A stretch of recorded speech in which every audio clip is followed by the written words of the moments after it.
සිරිලැක් පුංචි බබාලගේ ලස්සන කෑමක් තමයි මේ. හැබැයි මේක මගේ ෆේවරිට්ම කෑමක්. ඉතින් මම අද ඔයාලට කියන්න යන්නේ මේ සිරිලැක් වල ෆ්ලේවර්ස් ගැන. මොකද මම මේකේ ගොඩක් ෆ්ලේවර්ස් try කරලා තියෙනවා.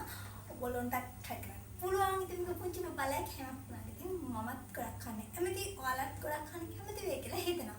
ඉතින් මේ සිරිලැක් එක මේ තියෙන්නේ රයිස් ඇන්ඩ් චිකන් එක.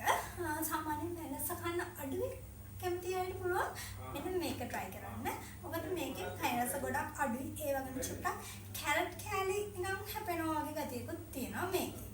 ඉතින් ඒ වගේම මම කන්න ආසම සිරිලැක් එක තමයි රෙඩ් ඇපල් කියන එක.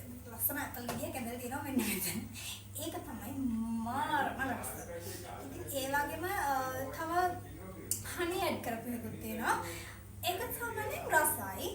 එතකොට රෙඩ් රයිස් එකත් රසයි ළමයි. ඉතින් මේකේ ගොඩක් ෆ්ලේවර්ස් තියෙනවා.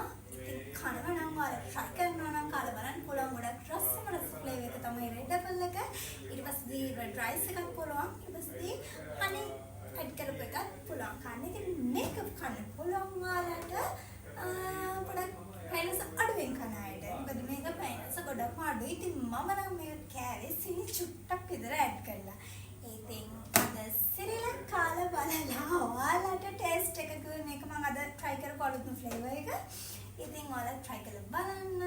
සිරිලැක් වල ගොඩක් ෆ්ලේවර්ස් තියෙනවා. පුංචි බබාලා වගේම අපිටත් කන්න පුළුවන් රස කෑමක්. ඉතින් ආයෙත් මේ වගේ ලස්සන vlog එකකින් අපි